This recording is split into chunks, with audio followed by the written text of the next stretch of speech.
खबर पर हमारे साथ ब्यूरो चीफ अरुण उनियाल जुड़ चुके हैं लाइव, उन्हीं का रुख करेंगे। अरुण जी, भले ही बीजेपी ने कांग्रेस के बागी नेताओं को टिकट दे दिया हो, उन्हीं को उन्हीं की विधानसभा सीटों पर उम्मीदवार बनाया हो, लेकिन मुश्किलें बीजेपी के लिए भी तमाम है। और क्योंकि अब मुख्यमंत्री सुखविंदर सिंह ठाकुर का बयान भी सामने आ चुका है, वो साफ तौर पर कह रहे हैं कि इससे साबित होता है कि बीजेपी खरीद फरोख्त में लगी हुई है, यानी कि कांग्रेस पार्टी आगामी प्रचार प्रसार में जमकर बीजेपी पर आरोप लगाने वाली है।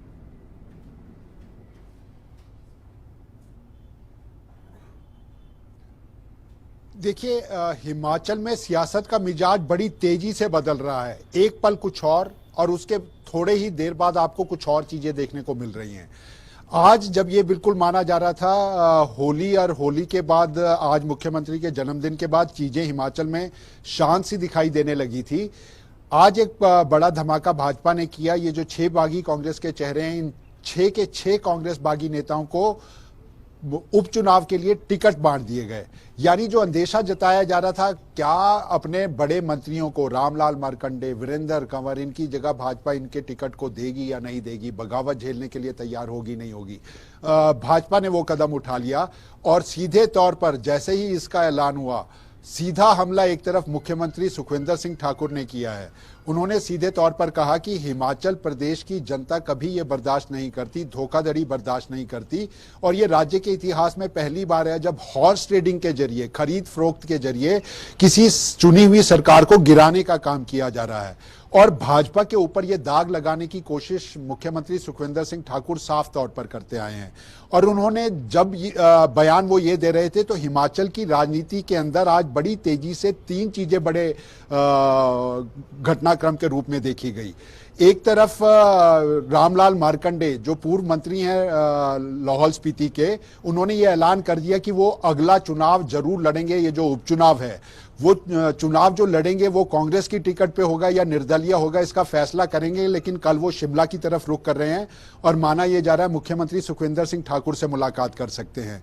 दूसरी तरफ यहां पर राज्यसभा सांसद चुने गए थे हर्ष महाजन, पत्रकारों से उन्होंने रूबरू होना था और लाहौल स्पीति के कांग्रेस के बागी नेता रवि ठाकुर उनके साथ थे।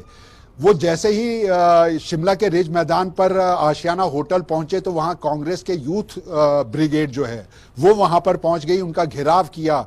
उनके खिलाफ एक आक्रोश यूथ कांग्रेस ने जाहिर करते हुए कहा कि ये जो कांग्रेस के साथ धोखा करने वाले लोग हैं, ये हमें जहां भी मिलेंगे इनकी खिलाफत की जाएगी। चुनी हुई सरकार को ऐसे हिमाचल में गिराने वालों को बख्शा नहीं जाएगा। और तीसरी बड़ी चीज जो हुई वो ऊना जिले के भीतर देखी गई, जहां पर कुटलैहड़ पूर्व मंत्री हैं वीरेंद्र कंवर, वहां नेता प्रतिपक्ष जयराम ठाकुर गए थे, बैठक बुलाई गई, लेकिन उस बैठक में वीरेंद्र कंवर शामिल नहीं हुए। नाराजगी की खबरें, खिलाफत की खबरें अब भाजपा के खेमे से दिखाई देने लगी है और उसी पर निशाना साधते मुख्यमंत्री सुखविंदर सिंह ठाकुर नजर आए।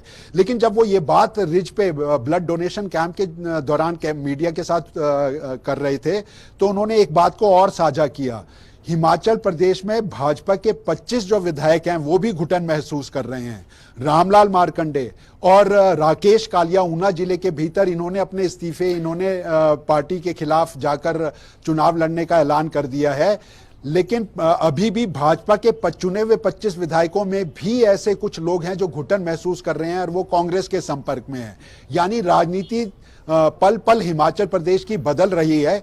और कांग्रेस के लिए सबसे बड़े सुकून वाली बात यह है कि जो पहले बगावत का चेहरा पार्टी को झेलना पड़ रहा था, अब जब से टिकट का ऐलान हुआ है तो ये बगावत के सुर जो हैं वो भाजपा के भीतर दिखाई देने लगे हैं। पहले से माना जा रहा था कि ये बगावत के सुर दिखेंगे, इनको शांत कैसे किया जाता है अब वो देखना बाकी है। बिल्कुल, और इसी पल पल बदलती राजनीति में जो बीजेपी ने ये बड़ा दाव चला है वो बीजेपी पर खुद कितना भारी पड़ता है या क्या होता है, ये देखने वाली बात रहेगी। शुक्रिया आपका फिलहाल अरुण जी, विस्तार से हमको इस खबर के बारे में